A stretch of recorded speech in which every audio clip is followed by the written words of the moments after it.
Eh bien bonjour, c'est Frédéric de la chaîne The Fred Ludo Game. Je vous souhaite la bienvenue sur cette chaîne et je l'anime. Et oui, je viens de changer l'ordre.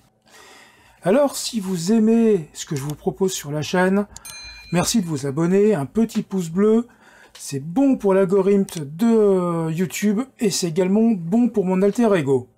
Merci.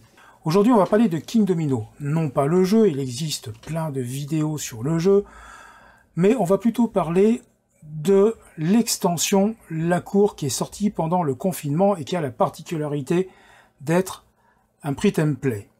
Dans King Domino, on va rajouter une cour, ça c'est logique, mais également des ressources.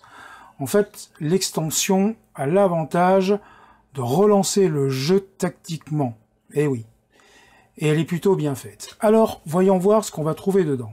On va déjà trouver une règle. Ça, c'est classique et vous allez voir, elle n'est pas compliquée du tout. Vous allez devoir également imprimer des jetons, ressources. On a du blé, on a des moutons, on a du bois et des poissons. Mais vous n'êtes pas obligé également de les imprimer. Moi, j'ai fait le choix, par exemple, d'acheter des meeples. Là, j'ai un mouton. Là, j'ai un petit blé. Voilà, pas bien. Hop, comme ça. Ici, nous avons un arbre. Et enfin, un poisson. C'est des petits jetons en bois que j'ai achetés sur Tout pour le jeu. Je fais pas de pub, mais c'est l'endroit où je les ai achetés. J'en ai eu à peu près pour une dizaine d'euros pour l'ensemble des jetons nécessaires. Alors en termes de matériel, c'est pas terminé. On va avoir besoin également de ce mini plateau qu'on viendra apposer à côté des tuiles.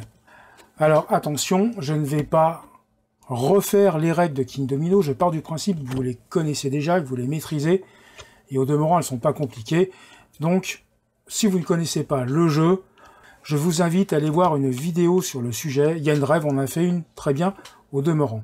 Il va vous falloir également des petits pions. Alors moi, je les ai plastifiés par confort, tout simplement, hein, mais vous n'êtes pas obligé de le faire. Vous allez trouver des petits pions. Alors on va trouver quoi? On va trouver soit des bâtiments supplémentaires, ou bien on va trouver des personnages pour mettre dans votre cour. Concernant la phase de jeu, c'est pas compliqué. Pour la mise en place, on va mélanger l'ensemble des tuiles qui se trouvent dans la règle, une fois que vous les aurez imprimées, et on va en disposer 3 sur le plateau, celui-ci. Une fois que c'est fait, ce sont les règles de base qui vont s'appliquer. Cependant, lorsque dans la sélection des tuiles, vous allez obtenir des tuiles sans bâtiment, vous allez apposer les ressources correspondantes, à savoir, sur le jaune pour le moulin, on va y déposer un blé, et si vous avez une tuile double, eh ben, vous mettrez un blé de chaque côté.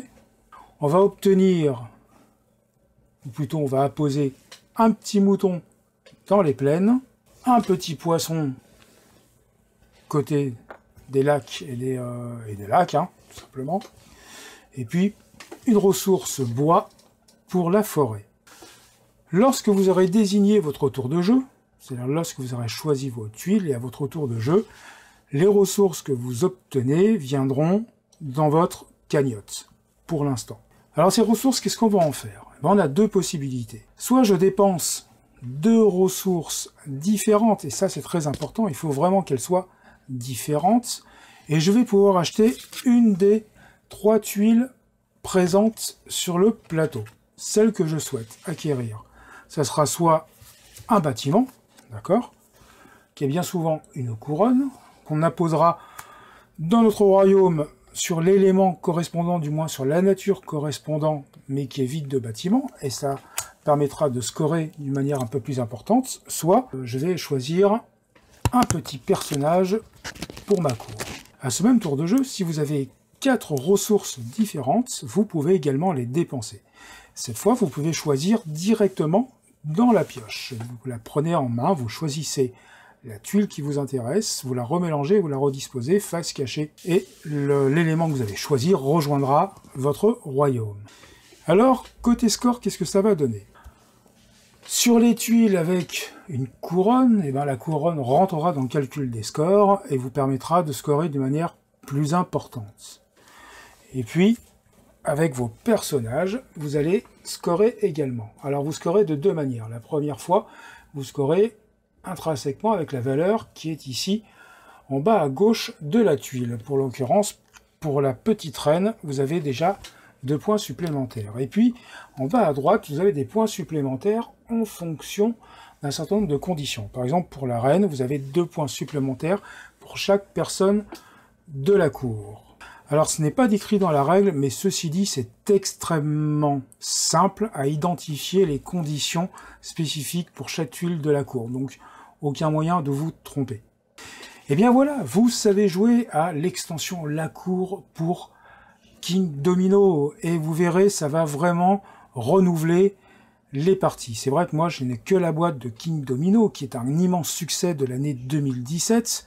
Et au demeurant, cette petite extension, encore une fois, qui est un print and play, hein, lorsqu'on l'a essayé avec ma moitié, et ben du coup, on a trouvé ça très intéressant et ça a vraiment renouvelé le genre.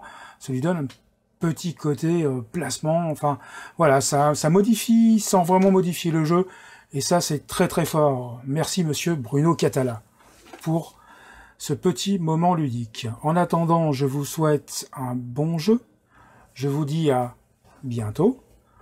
Nous sommes le 8 mai, nous sommes donc à 3 jours du déconfinement, alors ne lâchez rien, et surtout pour l'instant, restez encore chez vous, et je sais que vous avez envie de sortir. Mais restez chez vous, et le 11 mai, vous serez super prudent. À bientôt.